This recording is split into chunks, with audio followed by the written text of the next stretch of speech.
महिला राजनीतिमा महिलाको सहभागिता किन भएन? नेपालको राजनीतिमा के कस्तो कमी कमजोरी रह्यो? कमी कमजोरी पार्टीमा छ कि कमी कमजोरी महिलामा छ कि कमी कमजोरी हाम्रो सोसाइटीमा छ?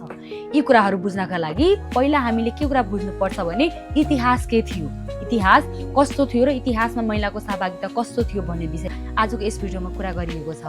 अहिलेको एउटा ठूलो कन्सर्न र विचार विमर्श गर्नै पर्ने कुरा नेपालको राजनीतिमा महिलाको सहभागिता। नेपालको संविधान 2072ले 33% महिलाको सहभागिता सुनिश्चित गरे पनि वास्तविक महिलाको सहभागिता कति छ भन्ने विषयमा कुरा गर्ने गयो भने टुक्रा टुक्रा गरेर विस्तृत रूपमा छलफल र समाधानको बाटो रोज्नै पर्ने देखिन्छ।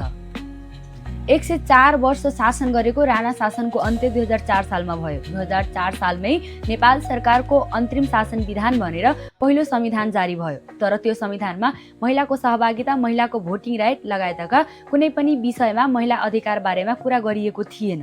2007 सालको संविधान लागू भएको 6 महिनापछि उक्त संविधानमा संशोधन भयो। संशोधनमा 21 वर्ष पुरा भएको प्रत्येक नेपालीले भोट गर्न पाउने भनेर अधिकार दियो। त्यस अधिकारमा महिलालाई पनि समावेश गरिएको थियो। 2010 साल भदौ 17 गतेमा भएको म्युनिसिपल इलेक्सनमा महिलाको सहभागिता त्यस्तो नदेखिए पनि काठमाडौँ महानगरपालिकाको पहिलो वार्ड अध्यक्षका रूपमा साधना प्रधान नियुक्त भएकी थिइन्। अब दोस्रो उपलब्धि वा महिला सहभागितातर्फ अगाडि बढ्दाखेरि 2015 सालमा भएको देखिन्छ। 2015 सालमा अर्को संविधान लागू भयो। संविधान लागू भएको लगतै प्रतिनिधि सभाको चुनाव भयो। प्रतिनिधि सभाको चुनावमा पहिलो महिला प्रतिनिधि नियुक्त भएकी थिइन्, नेपाली काङ्ग्रेसबाट द्वारिका देवी ठकुरानी, जुन पछि मिनिस्टर पनि भएकी थिइन्। 2010 सालमा पहिलो महिला वार्ड अध्यक्ष, त्यसपछि 2015 सालमा पहिलो महिला प्रतिनिधि, जुन पछि माननीय पनि भएकी थिइन्। तर यो क्रम 2019 सालमा जब पञ्चायती शासन व्यवस्था सुरु भयो त्यसपछि यो सबै खारेज भएको देखिन्छ। पञ्चायती व्यवस्थामा राष्ट्रिय पञ्चायतको पहिलो चुनावमा 2 जना महिला निर्वाचित भएकी थिइन्। पहिलो थिइन् काठमाडौँबाट नानीमाया दाहाल र दोस्रो थिइन् सिन्धुलीबाट भद्रकुमारी घले।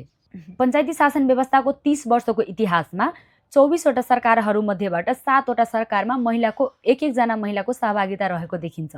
2019 सालदेखि 2046 सालसम्म महिलाको सहभागिता विषयमा त्यस्तो काम कुरा भएको नदेखिए तापनि 2046 सालमा जब जनआन्दोलन भयो महिलाको सहभागिता बारेमा विस्तृत रूपमा छलफल हुन थाल्यो। 2046 सालको संविधानको ड्राफ्टिङ कमिटीमा समेत महिलालाई राखिएको थियो। 2046 सालको जनआन्दोलनपछि जब संविधान आयो त्यस संविधानमा के उल्लेख थियो भन्दाखेरि हरेक पार्टीले आफ्नो पार्टीमा 4 देखि 5% महिलाहरूको सहभागिता अनिवार्य रूपमा गर्नै पर्छ भनेर चाहिँ व्यवस्था गरिएको थियो। त्यस व्यवस्था पश्चात केही कुराहरूमा परिवर्तन आउन थालेको लेफ्ट फ्रन्ट, जुन एउटा नन पोलिटिकल संस्था थियो, त्यस संस्थामा साधना प्रधान 11 जना क्याबिनेट मध्येका 1 जना मात्रै महिला। कयौं नन पोलिटिकल संस्थाहरू खुले पनि बेला बेला महिला सहभागिताका विषयमा जोड दिए पनि 2055 सालको चुनावमा 265 जना प्रतिनिधिहरू मध्येबाट 1.1% महिलाको सहभागिता थियो। अब कुरा आउँछ त्यो सालको, जुन साललाई हिस्टोरिकल रिप्रेजेन्टेसन अफ वुमेन भनेर पनि चिनिन्छ, दोस्रो जनआन्दोलन। 2062-63 को जनआन्दोलनपछि 2063 सालको सहभागिता 1/3 हुनै पर्छ भन्ने व्यवस्था गरियो। त्यसै अनुरूप पहिलो संविधान सभाको चुनावमा 197 जना महिलाको सहभागिता थियो। त्यसै सहभागिताले प्रतिशतमा हेर्ने हो भने 33.2% महिलाको सहभागिता रहेको देखिन्छ र दोस्रो संविधान सभाको चुनावमा 2069 मा 29.9% देखिन्छ। त्यो प्रतिशत घटेर वा त्यो संख्या घटेर 176 मा पुगेको देखिन्छ भने नेपाली काङ्ग्रेसको कमला पन्त लगायत अन्य महिलाहरूको लडाई कायम नै रह्यो। अब नेपालमा अहिलेको अवस्थामा चुनावले तातिरहेको माहौल छ। जताततै महिलाको सहभागिता कति छ, यो प्रतिनिधि यो निर्वाचन क्षेत्रबाट उठेका छन् भन्ने विषयहरू जताततै नै भइरहेको छ। यस सन्दर्भमा पछिल्लो 2 वटा चुनावमा महिलाको सहभागिता कति थियो भन्ने विषयमा हामीले चासो राख्नुपर्ने देखिन्छ। 2074 सालको चुनावमा 265 जना प्रतिनिधिहरू मध्येबाट 6 जना महिला प्रतिनिधि प्रत्यक्षबाट निर्वाचित भएर आएकी थिए। त्यसपछि 2079 सालको चुनावमा 2400 मनोनयन दर्ता भएका थिए। त्यसमध्येबाट 235 जना महिलाको मनोनयन दर्ता भएको थियो। अचम्म मान्नुपर्ने कुरा के छ भन्दाखेरि 265 जना प्रतिनिधिहरू मध्येबाट 9 जना महिला प्रतिनिधि थिए।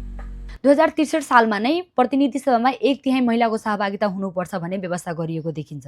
2072 सालमा ती धाराहरूलाई स्पष्ट रूपमा अझै उल्लेख गरेको देखिन्छ। तर पनि 2074 सालको चुनाव 6 वटा महिला प्रत्यक्षबाट निर्वाचित भएर जानु, 2079 सालमा 9 वटा महिला प्रत्यक्षबाट निर्वाचित भएर जानु, यी कुराहरूमा ती धाराहरू पक्कै पनि लागू नभएको भन्ने देखिन्छ।